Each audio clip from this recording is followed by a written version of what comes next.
Assalamualaikum warahmatullahi wabarakatuh. Perkenalkan, nama saya Fazat A'la Najih, nomor NIM 3010212100093. Di sini saya akan menjelaskan metabolisme karbohidrat, protein, dan lemak.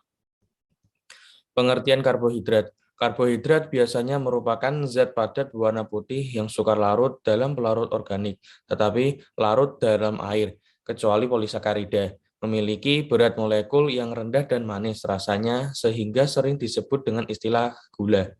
Turunan aldehid atau keton dari alkohol polihidroksil, atau zat-zat yang pada hidrolisa menghasilkan derivat-derivat tersebut.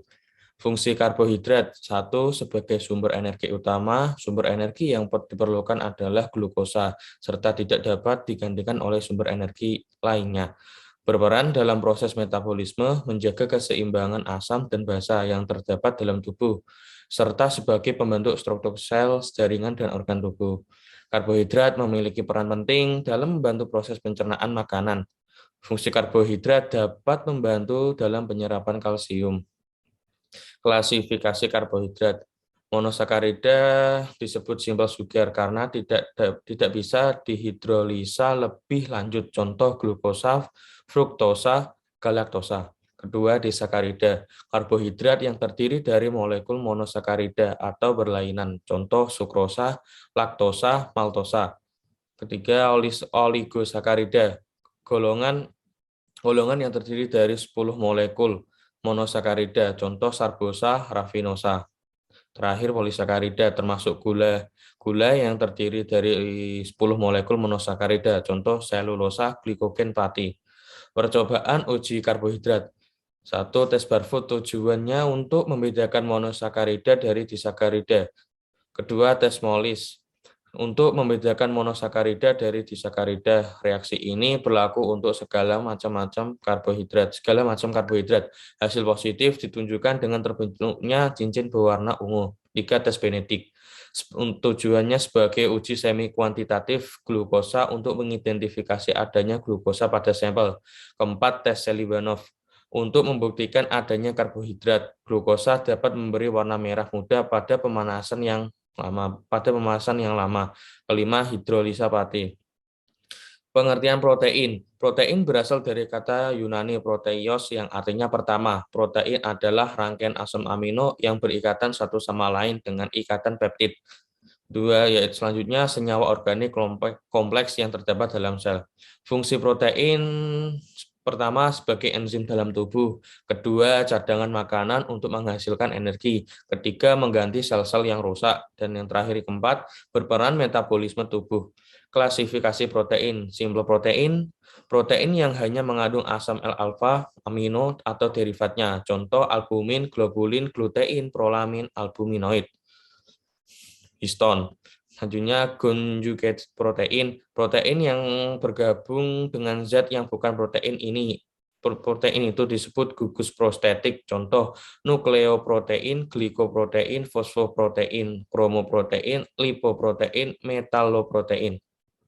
Klasifikasi asam amino. Asam amino esensial ialah asam amino yang mutlak harus ada dalam makanan, sebab tidak dapat disintesa oleh tubuh. Asam amino tersebut ialah triptofan, fenilalanin, lisin, treonin, valin, metionin, leusin, isoleusin.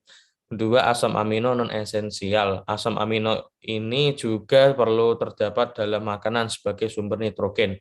Ketiga, asam amino semi-esensial yang dihasilkan oleh tubuh namun dalam jumlah sedikit.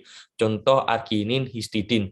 Percobaan uji protein, susunan elementer untuk mengetahui susunan protein, karbon, hidrogen, nitrogen.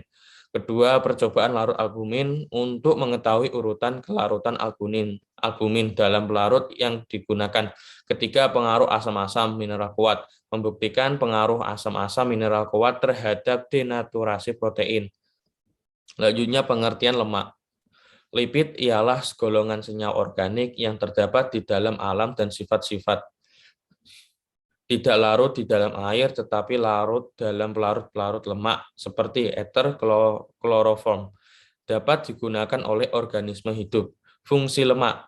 Satu, sebagai sumber energi yang efisien ketika tersimpan dalam jaringan adiposa. Kedua, sebagai pengatur panas dalam tubuh. Ketiga, sebagai penyekat listrik untuk perambatan cepat dalam syaraf Bernstein.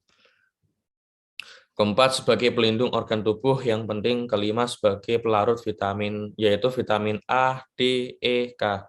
Klasifikasi blur. Simple lipid ester, asam-asam lemak dengan bermacam-macam alkohol wax. Kedua, kompon lipid ester, asam lemak yang pada hidrolisa menghasilkan asam lemak, alkohol, dan glikolipid. Ketiga, derivat lipid, semua senyawa yang dihasilkan pada hidrolisa simpel dan kompon lipid yang masih mempunyai sifat-sifat seperti lemak dimasukkan dalam golongan ini. Contoh, asam-asam lemak, alkohol, hidrokarbon, vitamin D, vitamin A, vitamin E, vitamin K. Terakhir, percobaan uji lemak daya larut lipid.